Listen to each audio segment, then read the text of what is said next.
Alors que le futur de l'industrie forestière semble incertain, son passé fascine.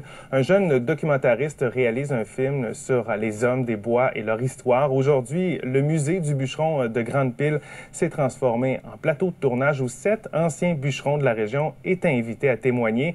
Madeleine, c'est pas un hasard là, qui fait que le tournage a eu lieu ici en Mauricie.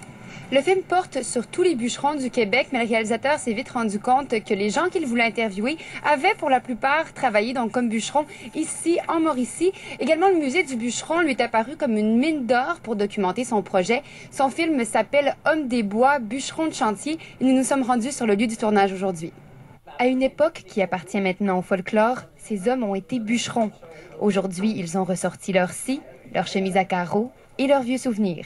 C'était la liberté. Si on s'en allait en forêt, on était libre, on travaillait sur le rythme qu'on voulait. La senteur du bois, puis manœuvrer le bois. Même s'il était bien gros, là, plus qu'il était gros, plus j'étais content. Voilà. Le jeune réalisateur Simon Rodrigue capte l'émotion avec sa caméra. Lui et son équipe de tournage travaillent sur un documentaire qui aborde le quotidien des bûcherons québécois dans les années 1950-1960. C'est le moment ou jamais parce que la plupart des gens qui vont venir aujourd'hui, ils ont entre 75 et 85 ans. Donc, c'est le temps de leur donner la parole pour qu'ils puissent transmettre leur mémoire. Pour être fidèles à l'essence de leur récit, les bûcherons sont invités dans une maison en bois rond. Guidés par les questions du réalisateur, ils se rappellent la passion qui les animait, malgré les difficultés. Le plus difficile, c'était d'être éloigné de la famille. Ça, c'est des longues périodes. Moi, j'étais dans le bois, là, 10 mois et demi, 11 mois par année. Les Noëls, les rondolants, là.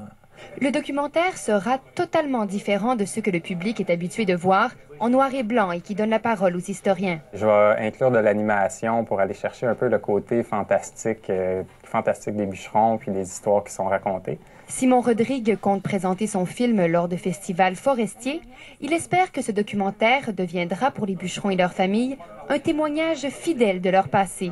Avec ce film-là, ça me permettait d'aller chercher aussi dans mes racines familiales parce que mon père et mon grand-père ont été bûcherons. Le projet de documentaire est né il y a 1 an et demi. Il devrait être prêt pour la diffusion en mai prochain.